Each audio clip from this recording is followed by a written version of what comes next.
हर्षित landmark, सपनों का घर जैसा आप चाहते हैं हम बनाते हैं। 1, 2 एवं 3 BHK ready position flats. Call 9827321321। हम हैं सिंघानिया बिल्डकॉन।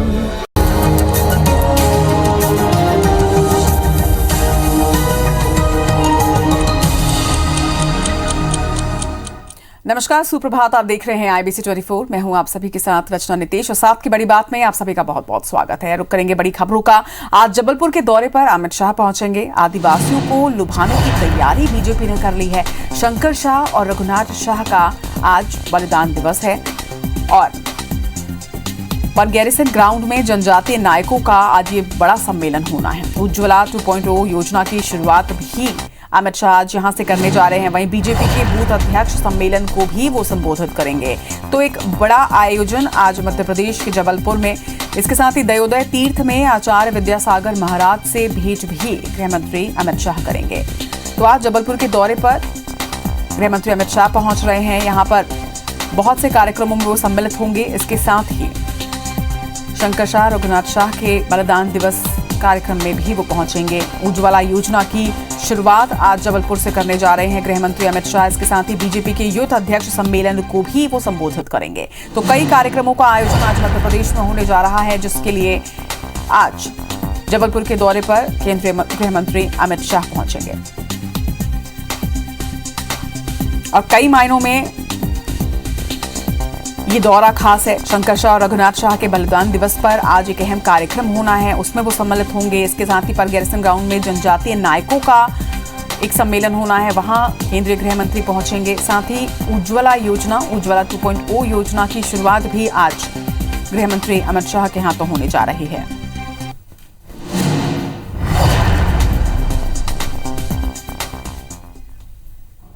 बढ़ेंगे आगे। मध्य प्रदेश में सत्ता पक्ष और विपक्ष के बीच खुद को आदिवासी हितैषी बताने की होड़ साफ नजर आती है। गोंडवाना के वीर शहीद राजा शंकर शाह और रघुनाथ शाह के 164वें बलिदान दिवस के मौके पर केंद्रीय गृह मंत्री अमित शाह जबलपुर में आदिवासी जननायकों का सम्मान करने आ रहे हैं, जिसे लेकर कांग्रेस ने कटाक्ष भी किया है कि बीजेपी NCRB की 2020 की रिपोर्ट छीछा लेदर को छुपाने की इन आदिवासी हितैषी आयोजनों की ओट ले रही है। पूर्व सीएम दिग्विजय सिंह ने तो केंद्रीय मंत्री अमित शाह से मिलने का वक्त मांगा है ताकि उन्हें आदिवासियों पर अत्याचार की हकीकत बता सके। देखिए रिपोर्ट।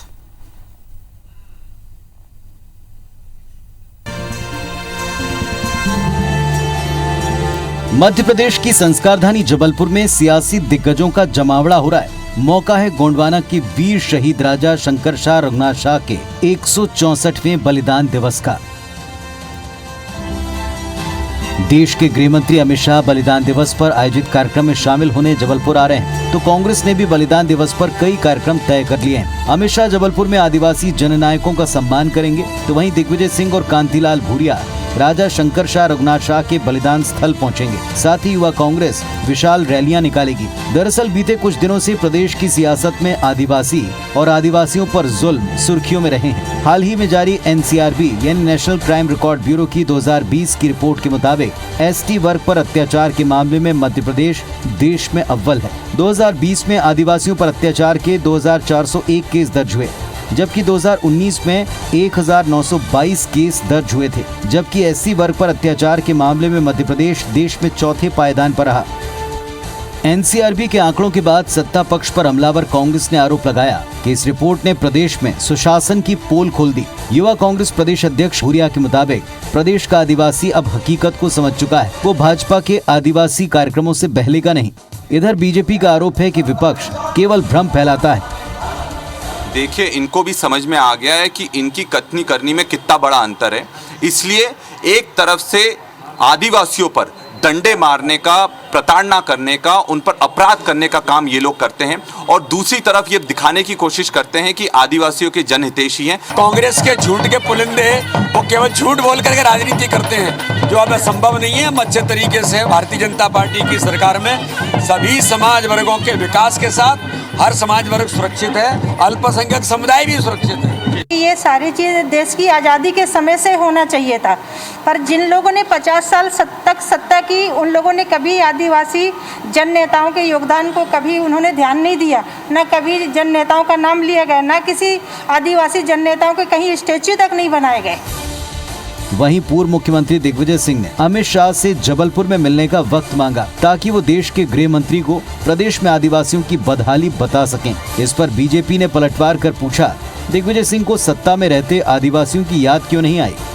भारतीय जनता पार्टी आदिवासियों का सिर्फ राजनीतिकरण करना चाहती है और वो अपने लाभ के लिए आदिवासियों की बात कर रही, जबकि आदिवासियों के साथ इस सरकार में, भारतीय जनता पार्टी की सरकार में अनेक तरीके से परेशानियों का सामना करना पड़ रहा है। कांग्रेस ने आज़ादी के इतने सालों के बाद 55-60 साल राज किया, उन्होंने तब तो कुछ नहीं किया। तब तो आप वोट बैंक मान करके काम करते रहे। आप 15 महीने कमलनाथ जी के नेतृत्व में उनकी सरकार रही, दिग्विजय सिंह चलाते रहे। कभी आदिवासियों के बारे में, जनजातीय क्षेत्र के बारे में, अनुसूचित जाति के बारे में काम नहीं किया। लेकिन जब भारतीय जनता पार्टी, तो आज से नहीं, जब से बनी है तब से यही काम कर रही है। कुल मिलाकर आदिवासी अत्याचारों को लेकर एनसीआरबी की हालिया रिपोर्ट से घिरे सत्ता पक्ष का राजा शंकर शाह रघुनाथ शाह के बलिदान दिवस पर होने वाला आयोजन सियासी चश्मे से देखा जा रहा है, जबकि बीजेपी का दावा है कि वो देश के जननायकों के बलिदान को आज की पीढ़ी तक पहुंचाने का काम कर रहे हैं। ये आयोजन भी उसी क्रम में है। सवाल ये, प्रदेश का आदिवासी वर्ग इन आयोजनों या विरोध प्रदर्शन से कितना जुड़ पाएगा?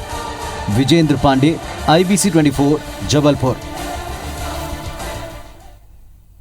और बड़ी खबर आपको रायपुर से बता दें, आज सीएम भूपेश बघेल राजीव युवा मतदान क्लब योजना का आगाज करने जा रहे हैं। मुख्यमंत्री निवास में ये कार्यक्रम आयोजित किया जाएगा। थर्ड जेंडर समुदाय के लोगों के सम्मान कार्यक्रम में भी इसके साथ ही सीएम भूपेश बघेल शामिल होंगे। तो आज सीएम भूपेश बघेल के कई कार्यक्रम प्रदेश में हैं, जिनमें अहम रूप से राजीव युवा मतदान क्लब योजना की बात अगर करें तो आज इस योजना का आगाज होने जा रहा है। सीएम भूपेश बघेल आज इसका आगाज करेंगे। इसके साथ ही आपको ये भी बता दें कि कार्यक्रम मुख्यमंत्री निवास में ही आयोजित किया जाएगा।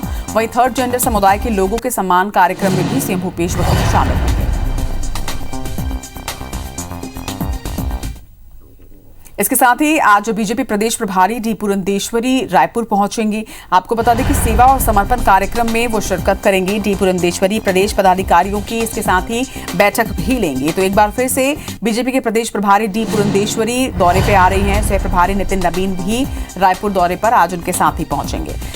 तो प्रदेश प्रभारी डी पुरंदेश्वरी सेवा और समर्पण कार्यक्रम में आज शिरकत करेंगी। इसके साथ ही वो कई अहम बैठक भी लेंगी। पदाधिकारियों की एक अहम बैठक आज वो लेने जा रही हैं। इसके साथ ही सह प्रभारी नितिन नवीन भी रायपुर के दौरे पर आज पहुंचेंगे।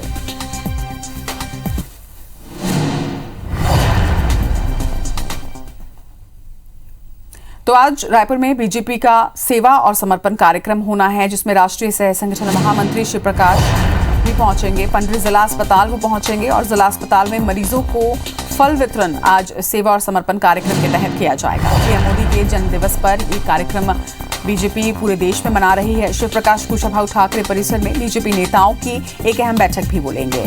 तो आपको बता दें कि देश के प्रधानमंत्री नरेंद्र मोदी के जन्मदिन पर बीजेपी सेवा और समर्पण कार्यक्रम पूरे देश में कर रही है, जिसके तहत आज राष्ट्रीय सह संगठन महामंत्री शिव प्रकाश पंडरी जिला अस्पताल पहुंचेंगे और वहां जिला अस्पताल में मरीजों को फल वितरण इस कार्यक्रम के तहत किया जाएगा। वहीं शिव प्रकाश कुशाभाऊ ठाकरे परिसर में बीजेपी नेताओं की एक अहम बैठक भी बोलेंगे। इधर रायपुर से एक और बड़ी खबर आपको बता दें, अनियमित कर्मचारियों के प्रदेश व्यापी प्रदर्शन का आज दूसरा दिन है। आज सीएम हाउस घेराव की तैयारी की जा रही है। 54 विभागों के अनियमित कर्मचारी प्रदर्शन कर रहे हैं। प्रदेश भर से रायपुर पहुंचे हैं जिला संगठन के पदाधिकारी और छत्तीसगढ़ संयुक्त प्रगतिशील कर्मचारी महासंघ की अगुवाई में ये प्रदर्शन किया जा रहा है। नियमितीकरण समेत कई मांगों को लेकर ये प्रदर्शन वो कर रहे हैं। वहीं नगर निगम ने बूढ़ा तालाब धरना स्थल की बिजली को काट दिया है। बता दें कि नगर निगम प्रशासन पर आंदोलन रोकने का आरोप भी लगा है। तो ये दो तस्वीरें आप देख रहे हैं। एक तस्वीर दिन की है जहां पर ये प्रदर्शन किया जा रहा है, तो वहीं दूसरी तस्वीर रात की है जहां पर निगम द्वारा बिजली काटे जाने के बाद भी ये प्रदर्शन रुका नहीं। लोगों ने, प्रदर्शनकर्ताओं ने वहां पर मोबाइल की लाइट जलाकर अपना प्रदर्शन जारी रखा।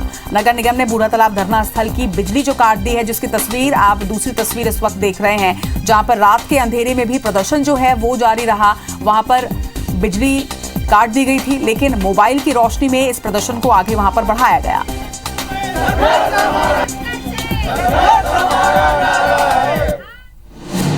यही कांग्रेस पार्टी की सरकार, जब सरकार नहीं थी, विपक्ष में थे, तो इन्होंने 10 दिन में अनियमित कर्मचारी को नियमित करने का वादा किया था। आज 1000 दिन बीत जाने के बाद भी हमारा वादा अधूरा है। इसी के लिए हम विरोध प्रदर्शन कर रहे हैं। हम 36 घंटे लगातार आमरण अनशन पे है, ये उनको जानकारी है। उनके बाद भी इस तरह से हमको असुविधा और इस तरह से लाइट को काट देना हमारे प्रति दुर्व्यवहार है। मुख्यमंत्री घेराव में इसका सबूत मिलेगा आपको।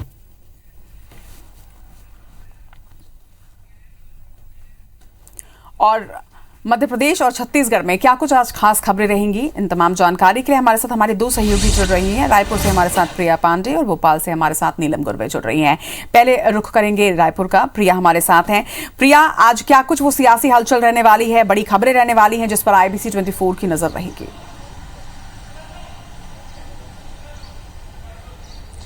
बिल्कुल रचना, अब कांग्रेस जो, माफ कीजिएगा, भारतीय जनता पार्टी जो है वो चुनावी मोड में आ गई है। अभी फिलहाल प्रधानमंत्री नरेंद्र मोदी के जन्मदिन से संबंधित सेवा और समर्पण कार्यक्रम चला रही है, जिसमें शामिल होने भाजपा के राष्ट्रीय नेतृत्व भी प्रदेश दौरे पर आ रहे हैं और इस दौरान वो 2000 मिशन 2023 को लेकर भी तैयारियां जो है वो जोरों से कर रहे हैं। आज शहर प्रभारी नितिन नवीन, प्रभारी दी पुरंदेश्वरी भी दौरे पर आएंगे और राष्ट्रीय सह संगठन मंत्री शिव प्रकाश कल से ही राजधानी रायपुर में है और यहाँ लगातार पदाधिकारियों की बैठक कर रहे हैं। दी पुरंदेश्वरी भी प्रदेश के पदाधिकारी हैं, उनकी बैठक करेंगे और नितिन नवीन भी इस बैठक में शामिल होंगे। किस तरीके से राज्य सरकार को फिलहाल घेरना है, किसान मोर्चा हो, महिलाओं को भी काम दिए गए हैं कि शराबबंदी जैसे मुद्दे पर अब लगातार राज्य सरकार को घेरा जाए। इसके अलावा युवाओं को, भाजपा के युवा जो मोर्चा है उनसे भी लगातार उन्हें भी टास्क दिए गए हैं कि किस तरीके से अब राज्य सरकार को घेरा जाए। जो उन्होंने वादे किए थे, 36 जो वादे किए थे घोषणा पत्र में, उनमें जिन पर काम नहीं हो पाया है उसको लेकर एक चरणबद्ध आंदोलन की तैयारी यहाँ पर की जा रही है। इसके अलावा धर्मांतरण को लगातार एक बड़ा मुद्दा बनाने में भारतीय जनता पार्टी जुटी हुई है और इसको लेकर भी अब किस तरीके से काम किया जाना है, किस तरीके से राज्य सरकार पर हमलावर होना है, किसानों को लेकर सोसाइटियों में किस तरीके से आंदोलन करना है, इन तमाम चीजों की रूपरेखा जो है वो आज तैयार की जाएगी। सुबह 8 बजे नितिन नवीन पहुंचेंगे तो वहीं दोपहर 12 बजे डी पुरंदेश्वरी पहुंचेंगे और इस दौरान वे लोग सेवा और समर्पण कार्यक्रम में भी शामिल होंगे। नितिन नवीन पंडरी के जिला अस्पताल जाएंगे, वहां लोगों को फल वितरण करेंगे। प्रधानमंत्री नरेंद्र मोदी के जन्मदिन पर 20 दिन का पूरा कार्यक्रम जो है वो भारतीय जनता पार्टी के द्वारा तय किया गया और उसे अलग अलग तरीके से अब कार्यक्रम जो है वो वहां पर किए जा रहे हैं। इसके अलावा अनियमित कर्मचारी संघ का आंदोलन का आज दूसरा दिन है और आज भी मुख्यमंत्री निवास घेराव करने के लिए कर्मचारी निकलेंगे। सबसे प्रमुख मांग है इनकी नियमितीकरण और वो लंबे समय से इसको लेकर प्रदर्शन कर रहे हैं। कई बार आश्वासन मिले हैं और कर्मचारियों का कहना है कि इस बार आश्वासन से काम नहीं मिलेगा। कई बार राज्य सरकार से आश्वासन मिल चुका है लेकिन कोई काम अब तक उस पर नहीं हुआ है। तो ये तमाम खबरें हैं रचना। इसके अलावा मुख्यमंत्री भूपेश बघेल जो है वो आज युवा क्लब का जो है वो शुभारंभ करेंगे, युवा मितान क्लब का, और तृतीय लिंग समुदाय के कार्यक्रम में भी मुख्यमंत्री भूपेश बघेल आज शामिल होंगे। तो छत्तीसगढ़ की ये तमाम खबरें हैं। इसके साथ ही मध्य प्रदेश में क्या कुछ खबरें रहेंगी, क्या बड़ी खबरें हैं, ये जानकारी देने के लिए हमारे साथ नीलम है। नीलम, आज मध्य प्रदेश की किन खबरों पर IBC 24 की नजर रहेगी? जी बिल्कुल, मध्य प्रदेश की आज हम बड़ी खबरों की बात करें तो केंद्रीय गृह मंत्री अमित शाह का जबलपुर का दौरा है। काफ़ी अहम दौरा माना जा रहा है इसे। जबलपुर आज वो पहुंचेंगे और शंकरशाह रघुनाथ के बलिदान दिवस में जो कार्यक्रम होने वाले हैं जबलपुर में, उसमें वो शिरकत करेंगे। दिन में करीब 11:30 बजे दिल्ली से वो जबलपुर के लिए पहुंचेंगे। इसके बाद बलिदान दिवस के कार्यक्रम में शामिल होंगे। जनजातियों के भी एक कार्यक्रम है, उसमें शामिल होंगे। दिन भर कई तरीके के कार्यक्रम जो है केंद्रीय गृह मंत्री के प्रस्तावित है। शाम को करीब 7:30 बजे वो जबलपुर से दिल्ली के लिए रवाना होंगे। इसके साथ ही साथ सीएम शिवराज भी आज दिल्ली में ही रहेंगे। बीजेपी प्रदेश अध्यक्ष वीडी शर्मा भी जबलपुर में रहेंगे, माफ करिएगा, सीएम भी आज जबलपुर में रहेंगे। और इसके अलावा कांग्रेस भी आज का जो बलिदान दिवस है उसे मना रही है। कांग्रेस भी जबलपुर में पहुंचकर कई सारे कार्यक्रम करने वाली है। खासतौर पर कांग्रेस की जो युवा विंग है उसके कई कार्यक्रम वहाँ पे प्रस्तावित है। तो आज अगर हम बड़ी खबरों की बात करें तो दिन भर जबलपुर में काफी सारे हलचलें रहेंगी, गैर सियासी या फिर सियासी, जो भी हम इसे मायने कह सकते हैं। तो दिन भर की अगर बड़ी खबरों की बात करें तो मध्य प्रदेश में ज्यादातर हलचल आज जबलपुर में रहने वाली, क्योंकि गृह मंत्री का दौरा काफी अहम माना जा रहा है। जी चलिए, तमाम बड़ी खबरों पर आप दोनों ही नजर बनाकर रखिएगा। लगातार आप दोनों से अपडेट भी लेते रहेंगे। फिलहाल तमाम जानकारी के लिए आप दोनों का बहुत बहुत शुक्रिया। चलिए बढ़ेंगे आगे। पीएम नरेंद्र मोदी के जन्मदिन पर वैक्सीनेशन का एक नया कीर्तिमान देश ने रचा है। एक दिन में 2.5 करोड़ से ज्यादा लोगों को वैक्सीन लगी है। केंद्रीय स्वास्थ्य मंत्री ने देशवासियों को इसके लिए बधाई भी प्रेषित की है। आपको बता दें कि पीएम मोदी ने भी देश की जनता का आभार जताया है। तो कल पीएम नरेंद्र मोदी के जन्म दिवस पर देश ने एक नया कीर्तिमान, एक नया रिकॉर्ड स्थापित किया। एक ही दिन में 2.5 करोड़ से ज्यादा लोगों ने वैक्सीन लगवाई है। वैक्सीनेशन का ये महाआयोजन जो है वो किया गया और केंद्रीय स्वास्थ्य मंत्री ने देश का आभार व्यक्त किया है, खुशी जताई है, बधाई प्रेषित की है। साथ ही पीएम नरेंद्र मोदी ने भी देश की जनता का आभार व्यक्त किया है। करेंगे खबरों का। बीती रात 10:30 बजे करीब महासमुंद के सिरपुर की ओर से आया एक दंतैल हाथी अचानक फिंगेश्वर के चरौदा गांव में घुस गया। हाथी की चिंगार सुनकर चौक चौराहे में बैठे लोग अपनी जान बचाकर वहां से भागे। इधर हाथी अपनी ही धुन में बस्ती से गुजरकर मेन रोड में भी जा पहुंचा, जहां पर कल भगवान विश्वकर्मा जयंती के चलते रामायण का आयोजन किया गया था। आनन फानन में लोग अपनी जान बचाने के लिए जिधर जगह मिली उधर भागे। अच्छी बात ये रही कि हाथी इस दौरान नाराज नहीं हुआ, नहीं तो एक बड़ी तबाही मचा सकता था। लेकिन हाथी रात तक चरौदा के ही खार में मौजूद रहा और वहां खेतों में खड़ी धान की फसल को खाने में जुटा रहा। हाथी के आने की सूचना मिलते ही फिंगेश्वर वन परिक्षेत्र अधिकारी एसएस तिवारी अपने स्टाफ और गजराज वाहन के साथ वहां पर पहुंचे और हाथी की मूवमेंट पर नजर बनाए हुए हैं।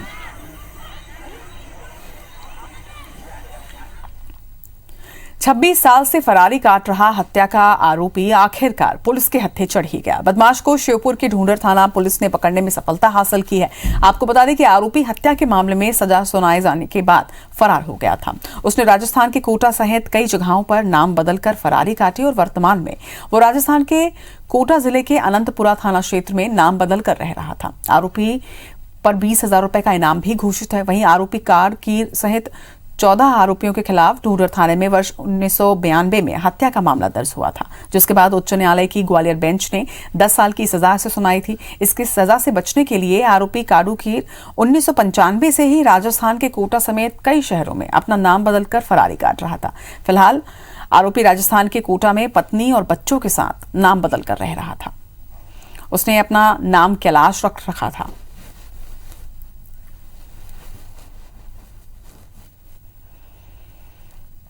सीजीपीएससी 2019 के परीक्षा परिणाम जारी कर दिए गए हैं। मेरिट लिस्ट में रायपुर की नीर निधि नंदेहा ने टॉप किया है, तो वहीं बिलासपुर की सृष्टि चंद्राकर को इसमें दूसरा स्थान प्राप्त हुआ है। साथ ही सोनाल डेविड को तीसरा स्थान और गगन शर्मा को चौथा स्थान सीजीपीएससी 2019 में मिला है। रुचि शार्दुल को 5वां स्थान प्राप्त हुआ है, तो वहीं अंबिकापुर की वर्षा ने 6ठा स्थान प्राप्त किया है। इधर रायपुर की हर्षलता वर्मा को 7वां, रायपुर की ही अश्री मिश्रा को 8वां रैंक मिला है, तो राजधानी के आकाश शुक्ला 9वें स्थान पर रहे।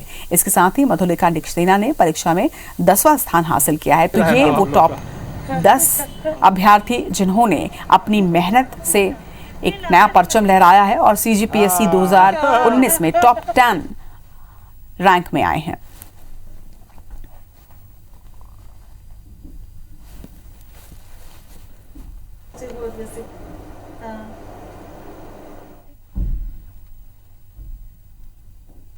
छत्तीसगढ़ लोक सेवा आयोग 2019 की परीक्षा में रायपुर अमलेडीह के रहने वाली नीर निधि नंदेहा ने टॉप किया है। नीर निधि बता रहे हैं कि वो अपने पहले अटेम्प्ट में सफल नहीं हो पाए थे, लेकिन इस बार उन्होंने योजनाबद्ध तरीके से पढ़ाई कर न केवल प्राथमिक परीक्षा पास की बल्कि परीक्षा में सर्वोच्च अंक भी हासिल किए।